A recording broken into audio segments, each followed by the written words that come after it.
Amis internautes, n'oubliez pas de liker, de vous abonner et de cliquer sur la note de notification pour ne rien rater.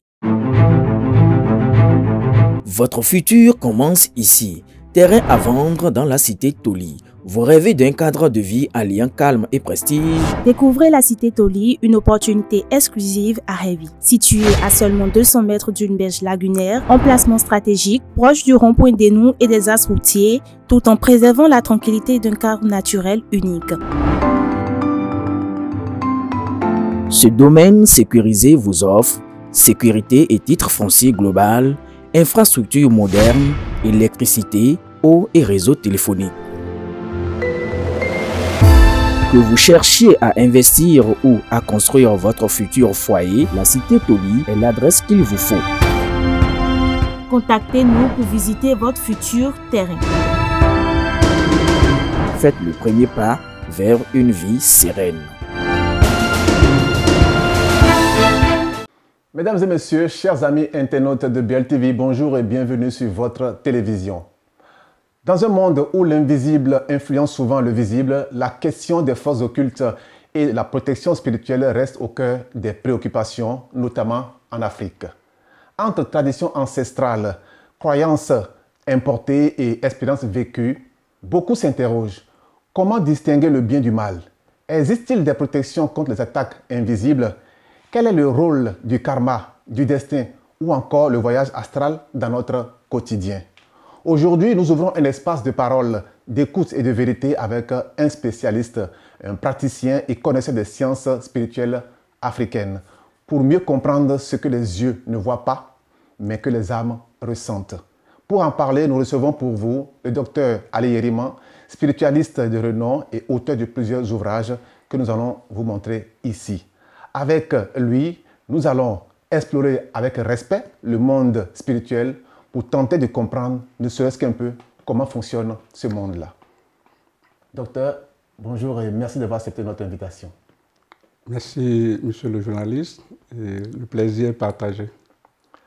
Alors, c'est vrai, ça n'a pas été facile de vous avoir parce que vous avez à un certain moment décidé de ne plus faire des émissions. D'entrée de jeu, vous allez nous dire, mais pourquoi avoir décidé à un certain moment de stopper un peu, de faire des... puisque les questions que vous abordez, les questions de spiritualité que vous abordez concernent, c'est vrai, le monde spirituel, mais aussi le monde physique dans lequel nous sommes. C'est comme si vous demandez pourquoi les Blancs ont insérer la retraite dans l'administration. En effet. Hein? Je crois que tout travail a forcément besoin de la retraite. C'est ça. Donc c'est juste une retraite.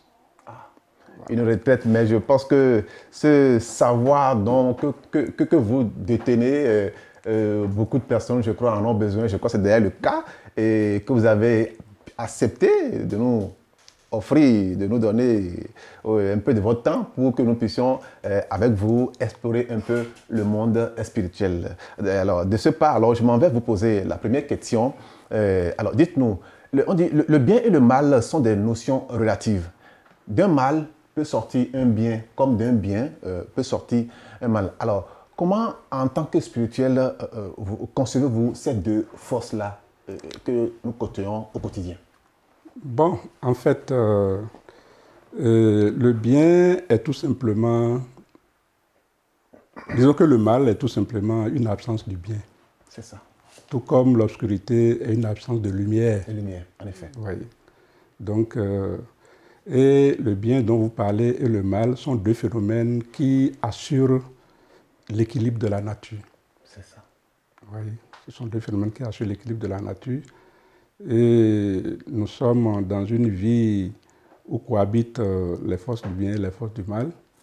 Et vouloir que le mal disparaisse comme le souhaitent souvent certaines personnes quand ils sont en difficulté, c'est vouloir mettre Satan au chômage. Au chômage. Vous voyez? Donc Satan est une force du mal, hautement, hein, une force du mal d'un certain niveau. Vous voyez?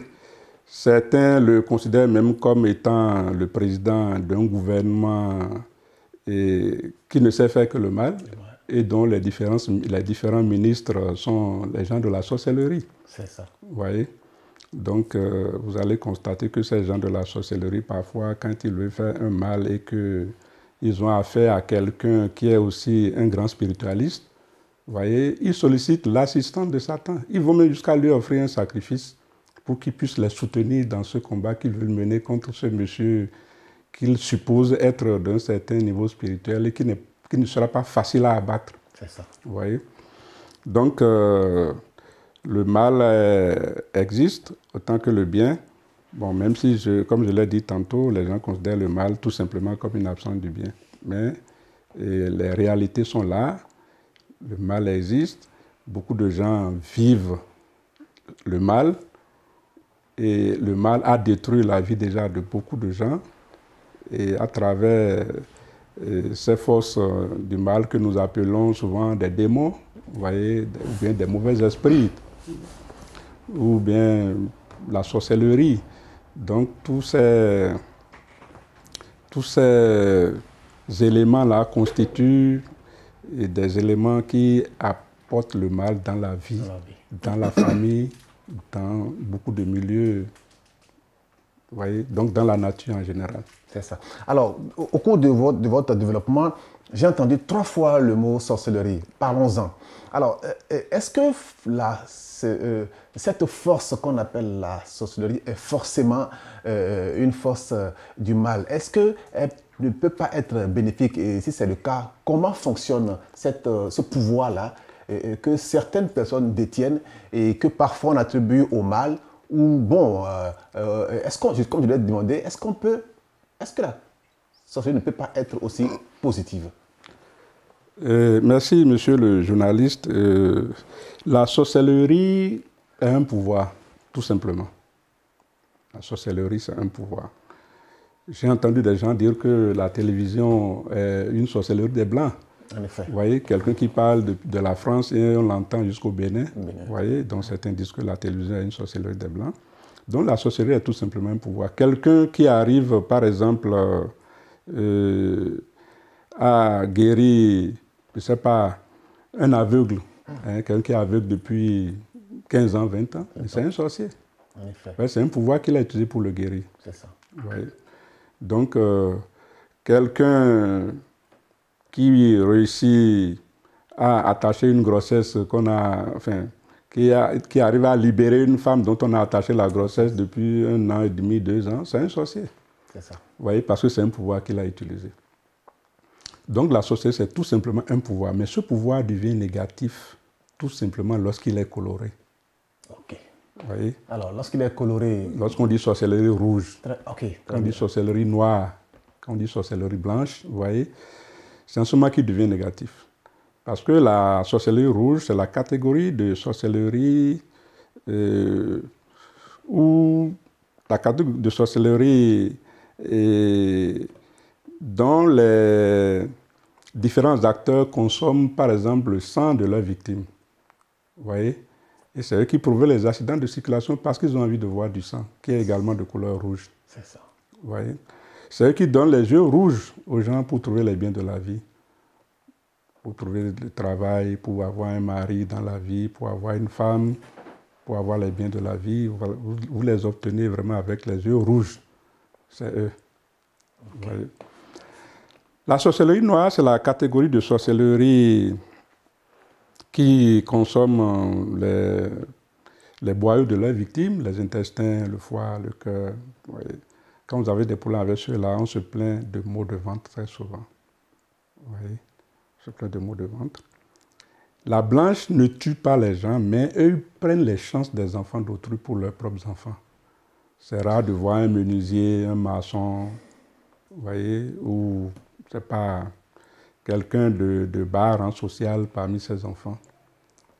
L'autre est député, l'autre est ministre, l'autre est directeur d'une institution internationale, c'est comme ça. Bon, c'est quand leur victime rencontre un spiritualiste d'un certain niveau qui arrive à les délivrer et à lui reprendre sa chance vous allez voir que celui qui utilise sa chance dégringole. Vous voyez? Il dégringole. S'il était ministre, vous allez voir, 2 ou 3 jours après, il perd son poste. Vous le rencontrez dans les vents, les nuits, avec une radio accrochée au bras. Vous voyez? 3, 4, 5 ans durant, il ne trouve plus un autre poste parce que la chance qui lui avait permis de se hisser à ce niveau social, lui a été retiré. Ouais. Donc, c'est ça la vérité. La sorcellerie n'est pas toujours négative. Hein. Il y a une forme de sorcellerie positive utilisée par des praticiens de la médecine traditionnelle, des marabouts. Vous voyez. Donc, pour sauver des griffes des sorciers négatifs, leurs victimes. C'est ça. Voilà.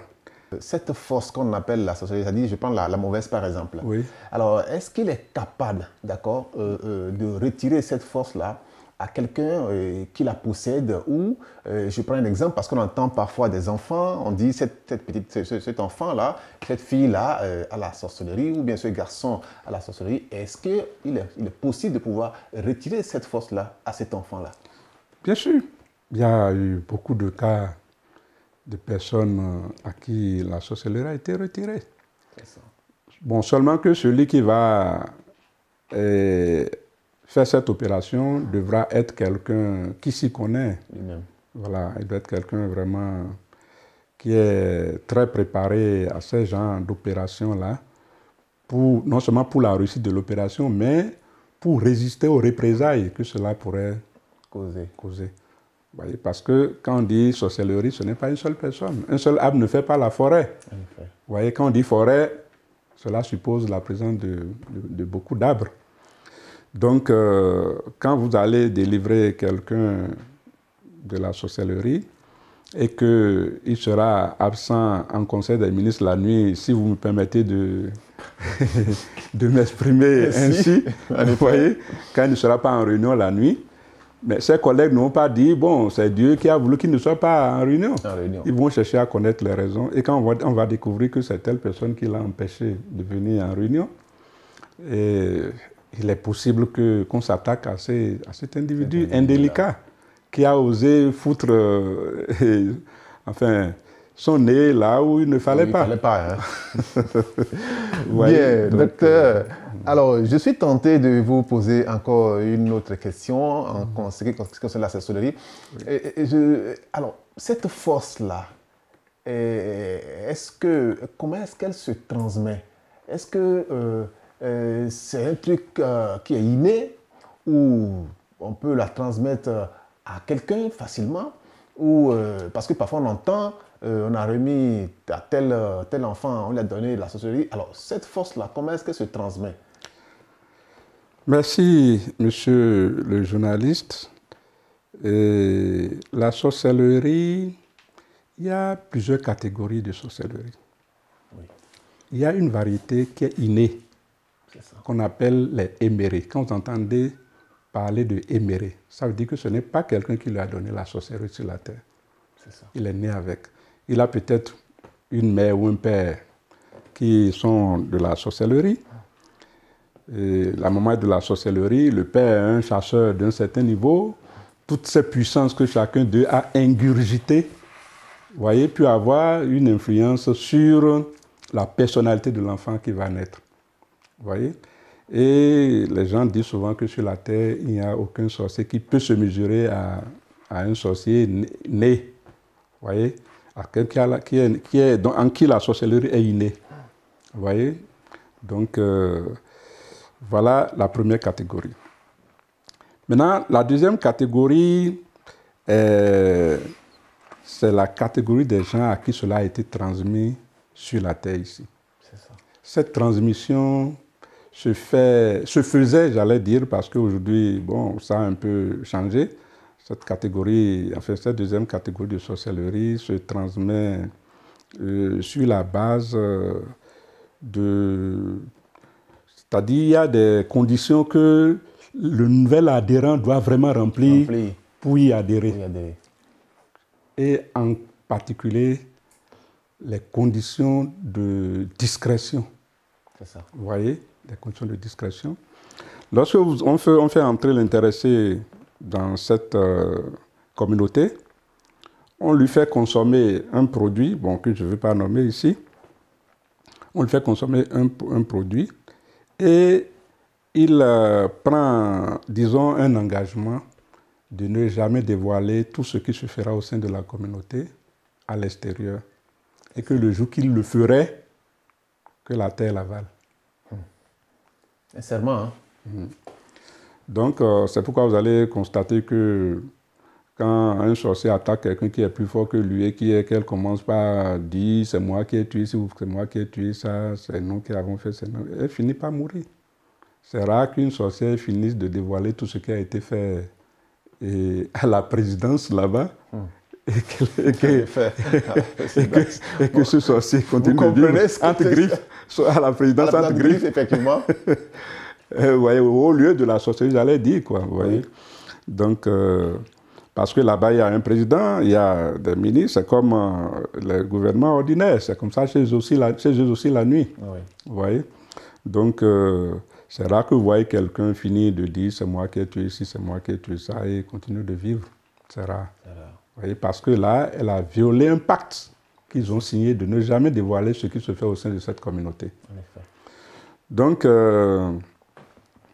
les conditions de discrétion sont vraiment requises dans cette communauté-là.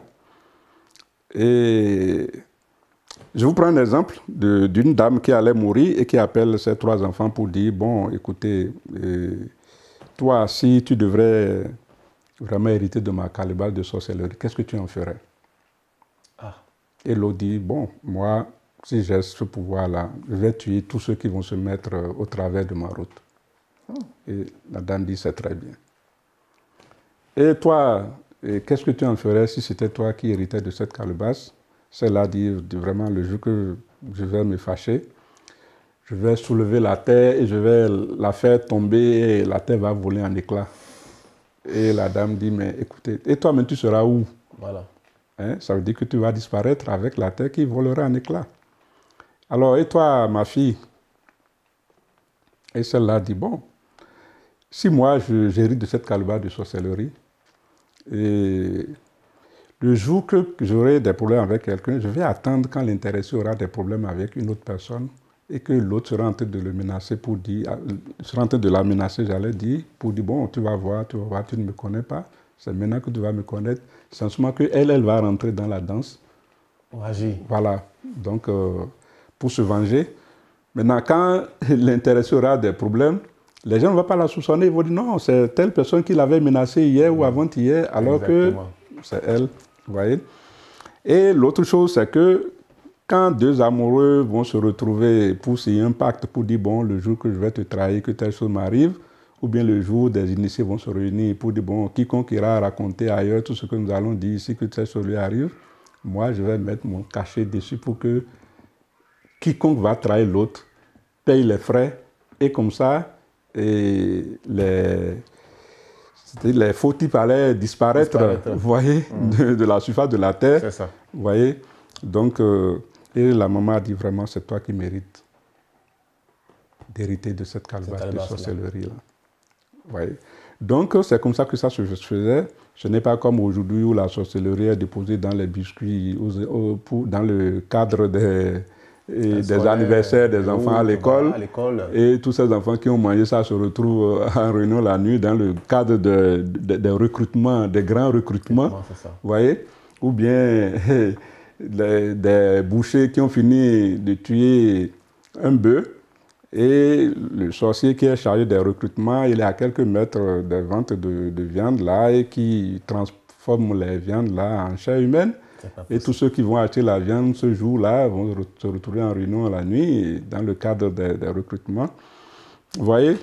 Donc, et aujourd'hui, les principes ont un peu changé. Ce n'est pas comme avant où les gens étaient stricts. Cette force-là a évolué. C'est ça, c'est ça. Vous voyez, ça a vraiment évolué. Et ça a fait que ça a créé un peu de dégâts au sein de certaines familles Vous voyez, ou tout de suite, quand vous écarquez je suis un enfant que vous soupçonnez, pour dire, mais dis-moi, qu'est-ce qui s'est passé? Comment tu as dormi hier? Est-ce que tu as vraiment dormi à la maison? Il dit non, c'est grand-maman qui m'a amené quelque part. Voilà, et on a mangé la viande là-bas, vous voyez. Donc, ça fait que ça a des conséquences sur la discrétion qui est vraiment... Mais qui devrait être de mise. C'est ça, qui devrait être de mise au sein de cette communauté-là. Vous voyez? Donc, c'est un peu ça. C'est pratiquement ça. Bien. Est-ce que forcément, quand on a la sorcellerie, ça veut dire la colorée, il faut forcément faire du mal? Est-ce qu'on ne peut pas l'utiliser en bien, c'est-à-dire pour créer des choses? Ou par exemple, des gens, on entend que des gens se déplacent d'un lieu à un autre en disparaissant. Est-ce qu'on ne peut pas mettre cette force-là au service du bien et faire de sorte que ça puisse créer des choses qu'on puisse utiliser comme on le voit aujourd'hui? Vous voyez, il y a des lois de la nature qui ne peuvent pas changer. C'est ça. Tant que c'est une force négative, tant que c'est la sorcellerie colorée, vous ne pouvez rien changer à cela. C'est comme si vous dites, mais est-ce qu'on ne peut pas empêcher le cochon de manger dans la, boue, la chiotte ou bien de rentrer dans la boue? Est-ce qu'on peut empêcher un chien d'aboyer? Vous voyez, il y a certaines lois de la nature qu'on ne peut pas changer. C'est immuable. Exactement. Tant que c'est une force de sorcellerie colorée, vous ne pouvez rien changer à cela. C'est ça. Très bien. Alors, si on ne peut y rien changer, mais est-ce qu'au moins on pourrait s'en protéger? Parce que voilà une force qui, d'un côté, peut faire du bien, qui, de l'autre, peut faire du mal. Et forcément, nous sommes dans une société où il y a des gens qui veulent vivre. Vous l'avez dit tout à l'heure dans votre préliminaire, c'est deux forces qui cohabitent, le bien et le mal. Alors, comment est-ce qu'on peut interagir dans la société du visible dans laquelle nous sommes, puisque c'est un monde spirituel qui intervient dans le monde visible? Comment est-ce que, du moins, le citoyen lambda, qui ne s'y connaît pas, mais qui a envie de vivre une vie simple, peut s'en prémunir, peut essayer, du moins, être un peu protégé de cette force négative? Je vais parler de la colorée, bien sûr. Merci, monsieur le journaliste. Je crois que je l'ai déjà dit au cours de certaines émissions antérieures. C'est ça. Qu'il n'y a pas de protection au vrai sens contre la sorcellerie. Okay. Ouais. Parce que lorsque vous utilisez une protection et que les gens tentent de vous nuire et ça ne marche pas, ils vont chercher une autre méthode. Si ça ne marche pas, ils vont chercher une autre méthode. Vous voyez? Avant d'atteindre 41 sortes de méthodes, ils vont finir par trouver une méthode qui sera au-dessus de votre protection. Forcément. Et ils vont finir par avoir l'intéressé. C'est ça. Vous voyez? Donc, la méthode la plus efficace contre la sorcellerie, c'est des produits pour avoir leur estime. C'est ça. C'est ça que les Yoruba appellent Iyonu. Quand vous entendez Iyonu Awon Agba. Vous voyez? Quand vous avez de l'estime pour quelqu'un, l'idée de lui faire le mal ne vous vient jamais à l'esprit. Au contraire, quand vous apprenez qu'il est en difficulté, vous êtes triste parce que vous l'aimez. Vous voyez? Donc, c'est la seule protection valable contre la sorcellerie. Quand un sorcier vous voit qui dit celui-là est devenu comme notre fils, on ne doit plus lui faire du mal, on doit l'aider. C'est la seule méthode. Et Dieu seul sait qu'il y a plusieurs formes de Iyonu qui vous permettent de vous mettre à l'abri de cette sorcellerie-là. Vous en consommez, vous donnez à votre épouse, vous donnez aux enfants. Vous voyez, quand on les voit, partout on les voit, l'idée de leur faire le mal ne leur vient plus à l'esprit. Alors, pour être un peu plus explicite, cette estime dont vous parlez, alors, c'est vrai, vous ne pouvez pas donner ici la recette, mais tout au moins, comment est-ce qu'on pourrait la voir pour essayer d'être, je dirais, un peu plus à l'écart de cette force-là? Oui.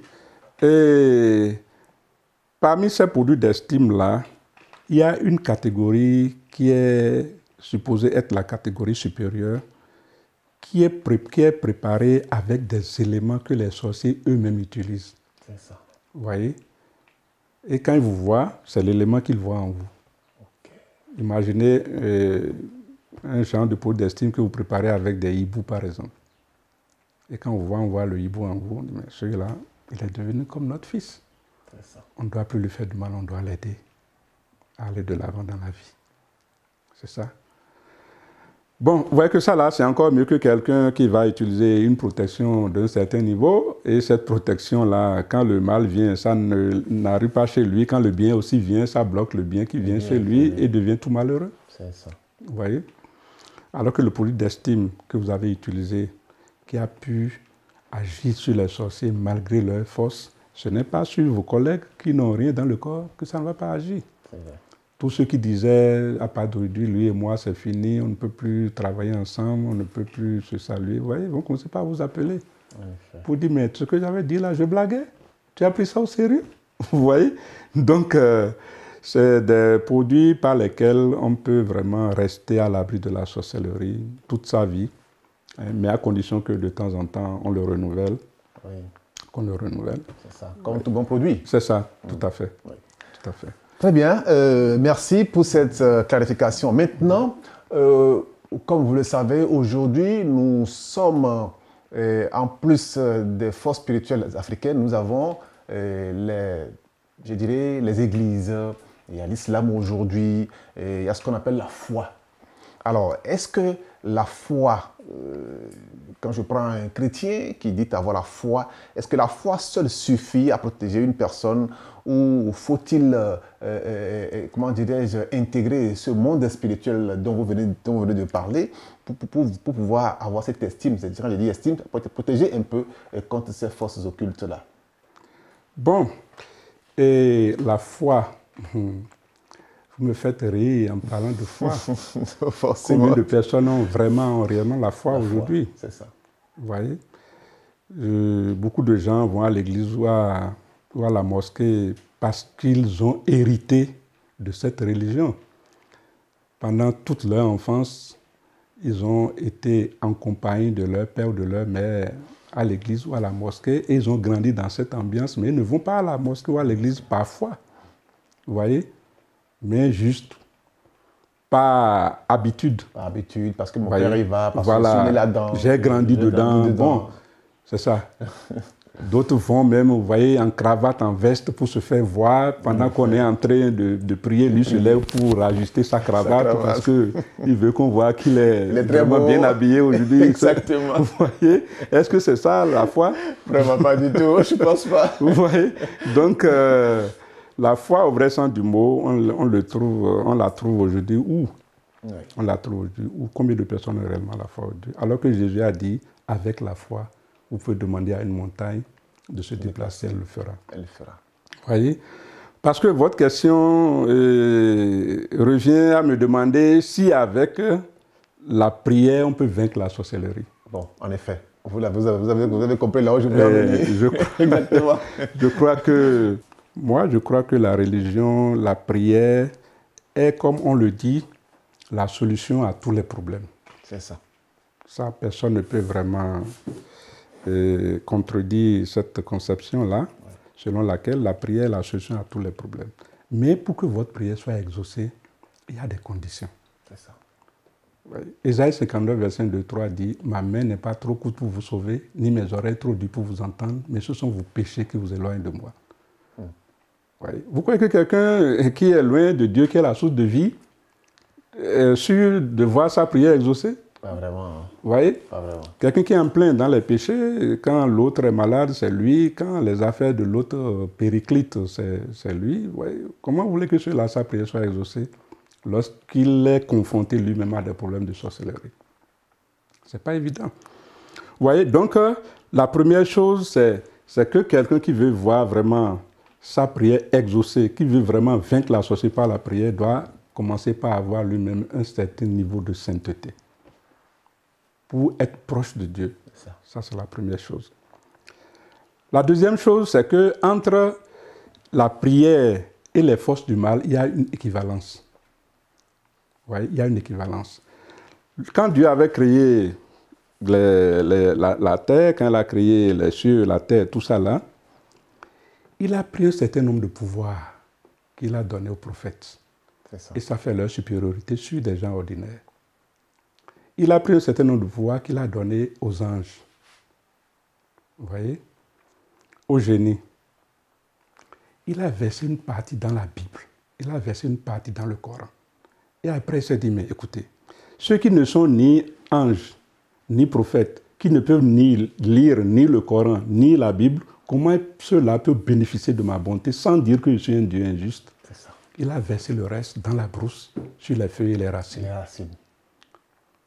C'est ça qui fait qu'il y a une équivalence entre les forces utilisées avec les feuilles et les racines et les forces bibliques, les forces issues des prières bibliques ou coraniques. Lorsque je balance contre vous une force à base de plantes et de racines qui équivaut à 1111 psaume 35 et que vous vous agenouillez le matin, vous recitez le psaume 35 une fois le matin, une fois à midi, une fois le soir, vous n'avez rien fait. Parce que la force que j'ai projetée contre vous équivaut à 1111 psaume 35. Ce qui veut dire que pour sortir de cette difficulté, il faut réciter ce psaume-là au moins 1111 fois. Nom de Dieu. Pour avoir vraiment la délivrance, l'équilibre. L'équilibre, c'est ça. Vous voyez? Parce qu'il y a 1111 psaumes qui est sur l'autre côté de la balance, à droite, et maintenant il y a 3 psaumes 35 de l'autre côté. Là. Il n'y a pas d'équilibre. Maintenant, qu'est-ce qui rétablit l'équilibre? C'est le carême. Okay. Ceux qui arrivent à vaincre la sorcellerie par la prière, c'est les gens qui prient avec carême. C'est ça. Vous voyez, lorsque vous restez ce psaume-là 3 fois, le carême vient le ramener à 1111 psaume 35, ou bien même plus. Ou bien même plus. C'est pourquoi vous allez constater que les christianistes célestes prient souvent avec carême. Okay. Ça leur permet vraiment de vite atteindre l'objectif. Voyez. Bon, sans oublier qu'il y a aussi le fait que certaines personnes ne savent pas prier. Voyez. En plus de prier avec carême, il faut savoir aussi prier. C'est ça. Voyez. Pour prier, il faut d'abord ouvrir le sanctum céleste. Le ciel est fermé. Le ciel ne peut pas être ouvert à tout moment. Le sanctum céleste est fermé. Lorsque vous êtes chrétien, il faut l'ouvrir avec le psaume 51. Pour vous rapprocher de Dieu, il faut ouvrir le sanctum céleste avec le psaume 51. Maintenant, lorsque les péchés vous sont pardonnés, là, ça vous rapproche de Dieu, ça permet à tout ce que vous allez faire ensuite d'être exaucé. Et lorsque vous êtes musulman, vous commencez votre prière par Salatul Fatih. Vous ouvrez le sanctum céleste. Ensuite, vous faites Astaghfirullah un certain nombre de fois pour demander la rémission des péchés. Vous faites maintenant votre prière. Et à la suite, maintenant, vous fermez le sanctum céleste encore avec le psaume 50 ou bien avec Salatul Fatih. Vous voyez, c'est comme ça qu'on prie. Bon, et puis pour prier aussi, il ne faut pas commencer par dire vraiment, écoute Dieu, vraiment, j'ai besoin d'une voiture, mes affaires ne marchent plus, je suis dans le chômage, aide-moi. Comme si Dieu était votre oncle ou bien le grand frère de votre mère à qui vous demandez des services. Vous voyez, lorsque vous priez tout le temps comme ça, Dieu risque de dire, mais ce garçon-là, il est vraiment égoïste. Il est égoïste, il est en bonne santé, il n'est pas paralysé, il a les yeux, il voit bien, il va là où il veut. Il mange les empilés, boit la bière dessus, contrairement à d'autres qui sont aveugles, qui ne peuvent même pas se lever. Voyons, il faut les tenir par le bâton avant qu'ils ne puissent vraiment se déplacer. Mais lui, il n'a rien de tout ça. Voyez. Quand vous voulez prier, commencez d'abord comme si vous n'avez aucun problème. Priez pour les gens qui sont en prison, Dieu, il faut les aider. Et les femmes qui sont sur les tables d'opération et qui ont des difficultés pour accoucher, Dieu, vraiment, il faut les aider. Ceux qui n'ont encore rien trouvé à manger ce matin, vous priez d'abord comme si vous n'avez aucun problème. Il faut flatter Dieu pour avoir ce que vous voulez. Exactement. Vous voyez? Et c'est à la fin que vous dites, bon, Dieu, maintenant, moi aussi. J'ai besoin de quelque chose.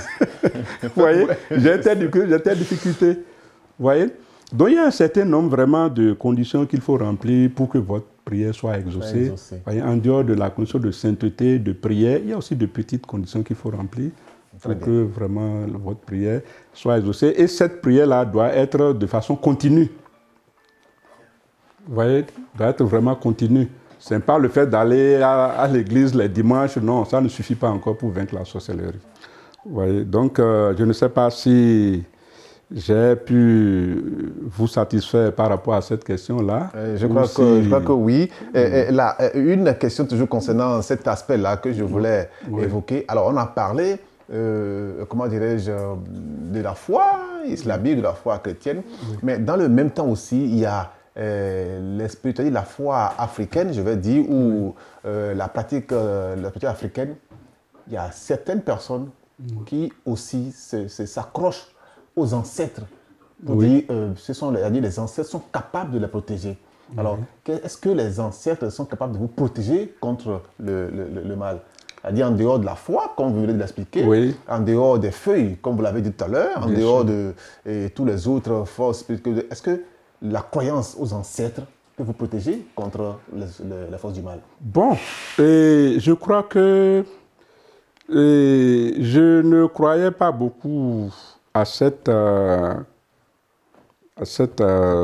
situation, mais au fil du temps, il y a eu des cas palpables qui ont changé ma façon de voir. C'est ça.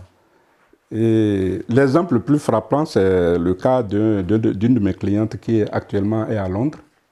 Vous voyez, elle avait déposé un dossier pour être acceptée dans une entreprise. Et miraculeusement, les gens disent que son dossier a disparu. Donc il fallait qu'elle reconstitue un autre dossier. Bon, elle avait déjà pris service, elle travaillait déjà, et c'est au moment de régulariser sa situation que les gens ont dit bon, que vraiment son dossier a disparu et qu'il fallait qu'elle reconstitue un autre dossier et à grands frais. Parce que pour reconstituer ce dossier, là-bas, il paraît que c'est à grands frais. Juste avant-hier seulement. C'est ça. Ouais, ça, c'est un exemple parmi tant d'autres. Tant d'autres. Alors, dites-vous qu'elle a fouillé, elle a mis toute la maison sans dessus, dessous, sans pouvoir retrouver le truc. Elle a dit qu'elle a une calebasse en bas là. En bas, bon, elle est sur une maison à étage, donc au rez-de-chaussée, dans laquelle elle a mis de l'eau. Il y a des colas dessus, tout ça. Elle a dit qu'elle est descendue en bas là.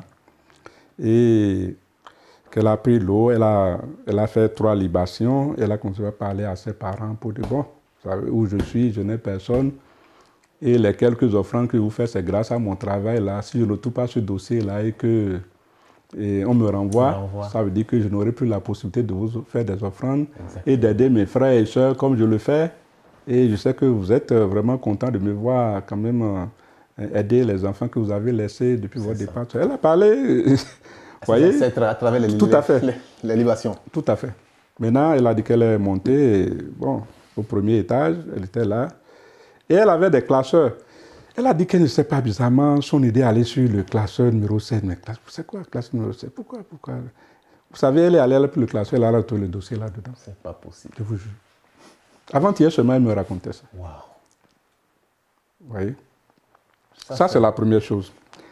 La deuxième chose que je peux citer comme exemple, c'est que moi, dans ma famille, j'ai vu, après l'enterrement de certains parents, ces parents-là descendre sur un de mes frères pour nous donner des messages.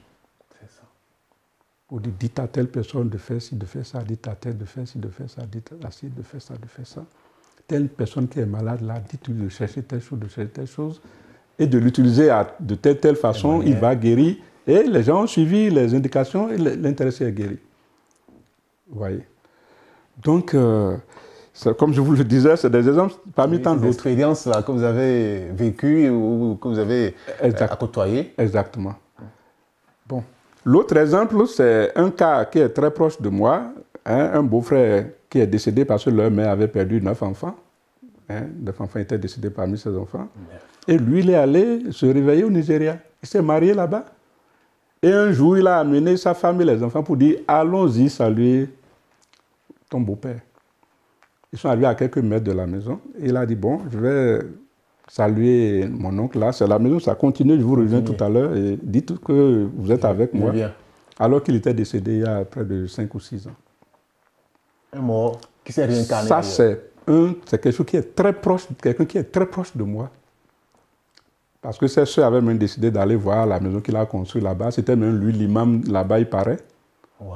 Ouais, ce n'est pas un conte de fées, c'est un événement que j'ai vécu personnellement. Bon, est-ce que, vu tout ça, on peut dire que vraiment les ancêtres sont partis et qu'il n'en est plus rien? Non, je ne pense pas. Vous voyez? Donc, c'est ça. Pédagogue l'avait déjà dit d'ailleurs, les morts ne sont pas morts. Voilà, exactement. Ils sont dans l'eau qui coule, ils sont dans le vent, ils sont dans le vent. Exactement. Vous voyez? Donc, il y a d'autres aussi qui ont vécu des expériences qui leur ont permis de changer de croyance comme moi, qui pensait que, bon, que quand quelqu'un est mort, c'est fini, c'est terminé. Vous voyez? Et le dernier exemple que je vais vous donner, c'est que tout dernièrement, il y a eu un décès dans la maison où vous êtes actuellement. Et quand le corps venait avec le corbillard, et ils étaient à près de 180 à l'heure, quand les occupants du véhicule disaient, mais chauffeur, attention, tu veux nous renvoyer à la morgue aussi? Fais doucement. Et le chauffeur a dit, non, écoutez, ce n'est pas moi. Si vous ne croyez pas, il enlève le pied de l'accélérateur et de l'embrayage, il laisse le volant et la voiture allait à la même vitesse. Et maintenant, les sœurs du cadavre ont commencé par parler au cercueil pour dire, mais Dada, ne fais pas ça. Mais tu veux que nous quittons la terre dans la même période, avec toi, tout ça là. Hein? S'il te plaît. On sait que tu es content de là où on est en train de t'amener, mais allons-y doucement. C'est ça. Qui va lentement, va sûrement. Vous savez que la vitesse a diminué. A réduit. Ça, c'est des cas palpables. Ça, c'est ma propre épouse. Expérience. C'est ma propre épouse. Pour ne pas même dire une expérience. Vous voyez, ça, c'est ma propre épouse. C'est ça. Oui. Le décès qu'on a eu tout dernièrement. Tout récemment. Donc, vous voyez, face à toutes ces choses-là, on ne peut pas dire que le mort est parti. Hein. C'est ça. Vous voyez, le mort n'est pas parti. Et je vais même, sur la base de ces expériences-là, et même si vous voulez un dernier exemple, j'ai un grand frère qui est allé au bac près de 13 ou 14 fois. Et c'est à la mort de notre père qu'il est allé sur la tombe de notre père pour dire, tu es aujourd'hui déjà dans le monde des lumières. Tu connais ce qui est à la base de mes échecs successifs. Si c'est quelque chose qui en est la cause, aide-moi. Libère-moi des carcans de cette force du mal-là. Mais il a réussi l'année, là. Vous voyez? Il a réussi l'année, là. Vous voyez? Donc, quand vous donnez cette explication, ça donne la chaîne de poule parce que c'est tellement palpable, c'est tellement... C'est ça. C'est ça. Donc, vous voyez, sur cette base-là, on ne peut pas dire qu'un mort est parti. C'est parti. Je vais plutôt conseiller à nos frères et sœurs, s'ils ont un problème, d'aller sur la tombe de leurs parents, de leur parler, de leur exposer leurs problèmes. Je suis certain que s'ils le font avec vraiment sincérité, ils ont la chance vraiment de voir leurs problèmes disparaître complètement. Bien, docteur, vraiment, à vous écouter, on n'a pas envie d'arrêter parce que c'est tellement intéressant, tellement bon à entendre parce que c'est des connaissances qui ne sont pas révélées de la sorte. Et avec vous, nous avons le privilège d'avoir ces notions-là qui vont permettre à ceux qui vous écoutent d'être beaucoup plus enrichis et de savoir côtoyer ce monde-là avec respect, puisque en fait, ce ne sont pas des gens qui sont loin de nous, ils sont proches de nous et il faut juste se rappeler de ceux qui s'y connaissent pour pouvoir côtoyer ce monde-là. Alors, docteur, vraiment, nous ne pourrons jamais, comment dirais-je, finir avec toutes ces connaissances parce que le temps nous est un peu limité. Mais avant de finir avec l'émission, j'avais dit tout à l'heure dans mon introduction que vous avez été auteur, vous êtes auteur de plusieurs documents. Vous allez un peu nous parler de ces documents-là, mais déjà, je vais montrer aux téléspectateurs les différents livres. Alors ici, je lis Victoire sur la sorcellerie, les maladies, la pauvreté, le tome 1. Alors, c'est ce que vous voyez ici à l'écran. Alors, dites-nous, il y a le tome 1, le tome 2 également.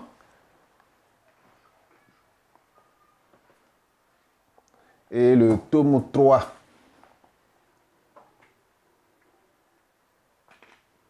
Bien. Alors, docteur, dites-nous, pourquoi avoir décidé d'écrire des livres sur la sorcellerie? Parce que ici, je lis bien, vous avez dit « Victoire sur la sorcellerie, les maladies et la pauvreté ». Déjà, pourquoi ce titre-là et pourquoi décider de donner aux populations un document qui contient ces savoirs, je dirais, spirituels là? Bon, vraiment, je vous remercie une fois encore, monsieur le journaliste, pour cette curiosité. Vous voyez, ces livres, je les ai écrits pour aider la population. C'est ça. C'est des livres de recettes en médecine traditionnelle. Je sais que beaucoup aujourd'hui sont malades et Dieu a dit, mon peuple meurt faute de connaissances. Vous voyez? Donc c'était juste pour réduire le taux de mortalité de la population dû à l'ignorance. C'est ça. Si vous avez l'hémorroïde, qu'est-ce que vous pouvez utiliser sans aller voir quelqu'un? Si vous avez l'hépatite, qu'est-ce que vous pouvez utiliser sans aller voir un guérisseur traditionnel? Si vous avez une maladie quelconque, qu'est-ce que vous pouvez utiliser? Je l'ai écrit en 3 langues différentes, en fon, français et en yoruba. Vous voyez? Imaginez lorsque vous avez la diarrhée, il suffit de chercher le alum blanc là et de l'écraser avec le kaolin. Vous l'écrasez soigneusement, vous mettez ça dans une bouteille, vous y ajoutez de l'eau, vous remuez ça correctement, vous buvez ça, la diarrhée va s'arrêter. Vous avez la solution à votre problème. Voilà. Vous voyez? Et toutes ces recettes alors que beaucoup sont décédés du fait de la diarrhée, alors qu'il y a des choses banales comme ça qu'ils auraient dû utiliser pour sortir de ce problème-là. Oui. C'est ça. Et mieux encore, c'est que lorsque à un certain âge, vous avez peut-être 80 ou 75 ans et votre petit-fils vient dire « Pépé, vraiment, ma femme est en train de faire les règles depuis 15 jours, ça ne s'arrête pas. » Quand Pépé va dire « Vraiment, moi aussi, je ne sais pas ce qu'on va faire hein, », l'enfant ira dire à ses amis « Moi et Pépé, là, on est les mêmes choses. » Lui aussi ne connaît rien. C'est ça. Ce n'est pas des félicitations. Non, du tout pas. Vous voyez? Donc, à un certain âge, il y a des choses qu'on est censé connaître. Ces livres-là, on doit les avoir dans sa bibliothèque, voyez, pour être à la hauteur, voyez, des éventuels problèmes de santé que votre progéniture est censée avoir un jour. Voyez, c'est ça. Donc, c'est tout simplement ça. Bien. Aider la population. Merci, docteur, pour avoir offert ces documents à la population. Donc, c'est des documents qui sont disponibles. Si vous voulez vous en procurer, il suffit de toucher le docteur. Et je crois que c'est des documents qui sont disponibles à la librairie. Oui, c'était disponible, mais c'est le tome 3 qui reste. Sinon, les autres, là, le tome 1, j'avais sorti 3000 exemplaires, c'est fini. Le tome 2 aussi, 3000 exemplaires, c'est fini. Mais c'est le tome 3 qui reste encore en grande quantité pour ceux qui... Et le tome 3, d'ailleurs, c'est le plus riche. Vous savez, le document que vous produisez en dernière position. Oui. Et on tient compte des erreurs dans les premiers pour produire le dernier. Exactement. Ça fait que le dernier est vraiment beaucoup plus riche que les deux autres. Voilà, que les deux autres. Bon, bien que les deux autres aussi ne soient pas du reste. En effet. Vous voyez. Donc, ce n'est pas les mêmes choses qui sont dedans. Vous voyez, ce n'est pas ce qui est dans le tome 1 qui est dans le tome 2 ni dans le tome 3. Vous voyez, chaque livre comporte des recettes spécifiques. C'est ça. Voilà. Bien. Donc le tome 3 est vraiment encore disponible en très grande quantité pour ceux qui ne l'ont pas encore. C'est ça. Voilà. Alors, si on voudrait bien se procurer des documents, où est-ce qu'on pourrait se les procurer? Quel contact on pourrait prendre? Appelez-moi pour ceux qui vraiment sont intéressés par le tome 3 qui reste là et qui ne l'ont pas encore. Appelez-moi au plus 229 01 97 16 47 92. Encore une fois, si plus 229 01 97 16 47 92. Voilà, chers amis internautes de BLTV, vous avez le contact si vous voulez vous protéger, si vous voulez savoir un peu comment fonctionne le monde de l'invisible, si vous voulez connaître un peu certaines recettes pour vous protéger contre certaines maladies de la vie courante. Il suffit de contacter ce numéro. Vous aurez au bout du fil le docteur Ali Yerima qui est disponible pour vous fournir un certain nombre de compréhensions par rapport à ces connaissances-là. Mesdames et messieurs, nous n'avons pas la prétention d'avoir totalement exploré ce monde qui est si vaste. Nous avons plus ou moins essayé avec notre invité que nous remercions d'ailleurs. Nous avons côtoyé un peu ce monde-là pour essayer de comprendre comment il fonctionne. En tout cas, ce n'est pas fini. Nous avons encore d'autres éditions qui vont arriver. Nous disons merci déjà à tous ceux qui sont ici. Je vais parler de la régie qui a permis le déroulé de cette émission. Je vais parler de Faïz Assa et Sami Assa, Alès Hunkwe et Alassane, Imoru Sanda. Grâce à eux, nous avons pu dérouler cette émission. N'oubliez pas de liker et de partager cette émission qui est la vôtre. Et rendez-vous à la semaine prochaine pour une nouvelle édition.